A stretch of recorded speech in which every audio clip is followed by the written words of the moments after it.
Back to xylem learning അനറ്റമിസ് ആണ്.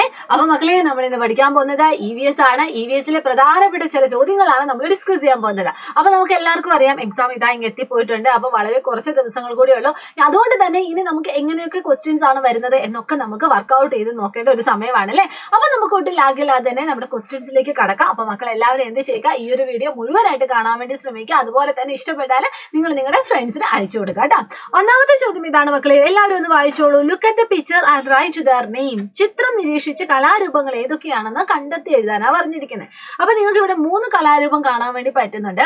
ഒന്നാമത്തെ കലാരൂപം എന്താണ് മക്കളെ? മാർഗംകളിയാണ് അല്ലെ. അതുപോലെ രണ്ടാമത്തെ കലാരൂപം തിരുവാതിരയാണ്. മൂന്നാമത്തെ കലാരൂപം ഒപ്പനയാണ്. അപ്പൊ നമ്മൾ ഈ ലാൻഡ് ഓഫ് ആർട്സ്, കലകളുടെ നാട് എന്ന് പറയുന്ന ആ ഒരു ചാപ്റ്ററിൽ നമ്മൾ ഇതുപോലെ കുറേ ആഘോഷങ്ങളെ പറ്റിയും കുറേ കലാരൂപങ്ങളെ പറ്റിയും ഒക്കെ നമ്മൾ ഡീറ്റെയിൽ ആയിട്ട് പഠിച്ചിട്ടുണ്ട്. അപ്പൊ ഈ പറയുന്ന ഓരോ കലാരൂപത്തിനെ പറ്റിയും ഓരോ ആഘോഷങ്ങളെ പറ്റിയും കുറച്ച് കാര്യങ്ങൾ എഴുതാൻ നിങ്ങൾ ഉറപ്പായിട്ടും അറിഞ്ഞു വെക്കുക കേട്ടോ. അതുകൊണ്ട് തന്നെ ആ ഒരു ചാപ്റ്ററിലെ കുറെ പോയിന്റ് ആയിട്ട് നിങ്ങൾ പഠിച്ചു വെക്കണം. ഇനി അടുത്ത ചോദ്യം ഇതാണ്, identify the art form and write a short note.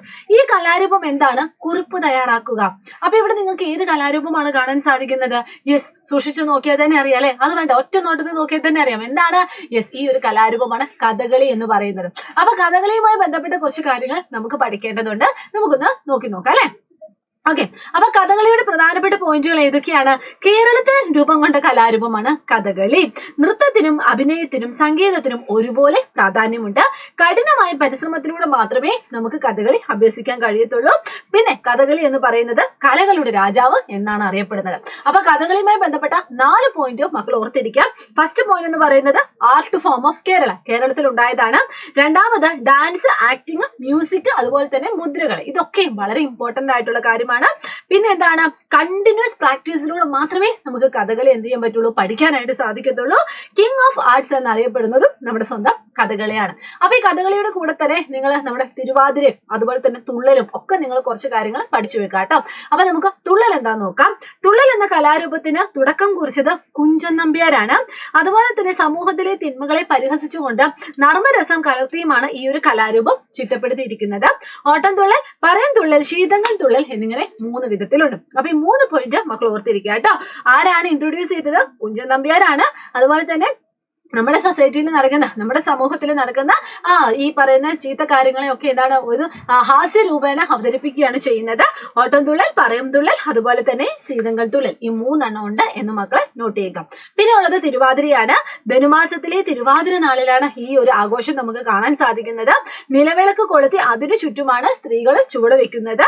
കേരളീയ വേഷം ധരിച്ചു ദശപുഷ്പം ചൂടിയാണ്, കൈകൊട്ടിയാണ് തിരുവാതിര കളിക്കുന്നത്. അപ്പൊ 3 കലാരൂപത്തിനെ പറ്റി മക്കൾ എന്ത് ചെയ്യുക, ജസ്റ്റ് ഒന്ന് നോട്ട് ചെയ്യുക കേട്ടോ. ഇനി അടുത്ത ചോദ്യം ഇതാണ്, വിട്ടുപോയത് പൂരിപ്പിക്കാനാണ് പറഞ്ഞിരിക്കുന്നത്. എന്തൊക്കെ കാര്യങ്ങളാണ് നിങ്ങൾക്ക് ഇവിടെ കാണാൻ സാധിക്കുന്നത്? സ്പിന്നിങ് ഓഫ് എർത്ത്, ഭൂമിയുടെ കറക്കം. ഓക്കെ, ഇവിടെ ഒരു വിട്ടുപോയ ഒരു ഭാഗം കാണാൻ വേണ്ടി പറ്റുന്നുണ്ട്.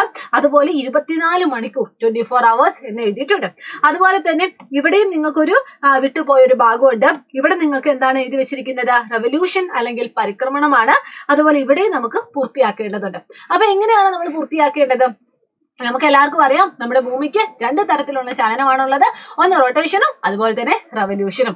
അപ്പൊ ഈ സ്പിന്നിങ് ഓഫ് എർത്ത് അല്ലെങ്കിൽ ഭൂമിയുടെ സ്വയം കറക്കം എന്ന് പറയുന്നത് എന്താണ്? യെസ്, റൊട്ടേഷൻ ആണ് അല്ലെങ്കിൽ ഭ്രമണമാണ്. ഈ റൊട്ടേഷൻ പൂർത്തിയാക്കാനാണ് നമ്മൾ 24 മണിക്കൂർ എടുക്കുന്നത്. അങ്ങനെയാണെങ്കിൽ റെവല്യൂഷൻ എന്ന് പറയുമ്പോൾ ഇവിടെ നമുക്ക് എന്ത് എഴുതണം?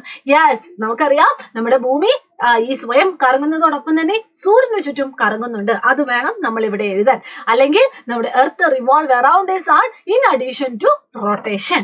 ഓക്കെ, ഇനി ഇവിടെ നമ്മൾ എന്താ എഴുതേണ്ടത്? യെസ്, ഒരു തവണ റെവല്യൂഷൻ പൂർത്തിയാക്കാൻ എത്ര സമയം എടുക്കും അല്ലെങ്കിൽ എത്ര ദിവസം എടുക്കും? 365 ദിവസം എടുക്കും. അതാണ് നമ്മുടെ ഒരു കൊല്ലമായിട്ട് നമ്മൾ കൺസിഡർ ചെയ്യുന്നത്. അപ്പൊ പ്രധാനപ്പെട്ട കുറച്ച് ക്വസ്റ്റ്യൻസ് ആണ് നമ്മൾ നോക്കിയത്. അപ്പൊ ഈ 2 ചോദ്യങ്ങളും നിങ്ങൾ ഉറപ്പായിട്ടും എക്സാമിന് പോകുന്നതിന് മുമ്പ് വർക്ക്ഔട്ട് ചെയ്യണം, പഠിക്കണം. അപ്പൊ അതിന്റെ കൂടെ തന്നെ നമ്മുടെ പ്രാണാഭാഷന്റെ കാര്യം മിസ് ചെയ്താൽ നിങ്ങളുടെ ശ്രദ്ധയിൽ ഉൾപ്പെടുത്തുവാണ്. നമുക്കറിയാം നമുക്ക് LSS വരാൻ പോവുകയാണ്. അപ്പൊ LSSനുള്ള സെലക്ഷൻ ഒക്കെ നമുക്ക് ഈ ക്രിസ്മസ് പരീക്ഷന്റെ ഓറിയന്റഡ് ചെയ്തിട്ടാണ് നമുക്ക് നടത്തുന്നത്. ചില സ്കൂളുകൾക്ക് നടത്തി കാണും. എന്താണെങ്കിലും നിങ്ങൾ ക്രിസ്മസ് പരീക്ഷയ്ക്ക് നല്ല രീതിയിൽ പഠിക്കുക. അപ്പൊ നിങ്ങൾക്ക് LSSും അതുപോലെ തന്നെ നമുക്ക് ആനുവൽ എക്സാമും ഒക്കെ ഈസി ആയിട്ട് ക്രാക്ക് ചെയ്യുന്നതിന് വേണ്ടി സൈലത്തിന്റെ ഒരു ഓൺലൈൻ ട്യൂഷൻ ബാച്ചാണ് നമ്മുടെ പ്രാണ ബാച്ച്. അപ്പൊ എത്രയും പെട്ടെന്ന് നിങ്ങൾ അഡ്മിഷൻ എടുത്തിട്ടില്ലെങ്കിൽ അഡ്മിഷൻ എടുക്കാൻ വേണ്ടി ശ്രമിക്കുക. ഡീറ്റെയിൽസ് ഒക്കെ അറിയുന്നതിന് വേണ്ടി ഈ ഒരു ഫോൺ നമ്പറിൽ നിങ്ങൾ എന്ത് ചെയ്യുക, ഒന്ന് വിളിച്ചു നോക്കിയാൽ മതി കേട്ടോ. അപ്പൊ എല്ലാവർക്കും all the very best and thank you so much. നല്ലൊരു ദിവസം ആശംസിക്കുന്നു. അതുപോലെ തന്നെ നന്നായിട്ട് എക്സാം എഴുതട്ടെ എന്ന് പ്രാർത്ഥിക്കുകയും ചെയ്യുന്നു. അപ്പൊ എല്ലാവർക്കും ബൈ ബൈ, ടാറ്റാ.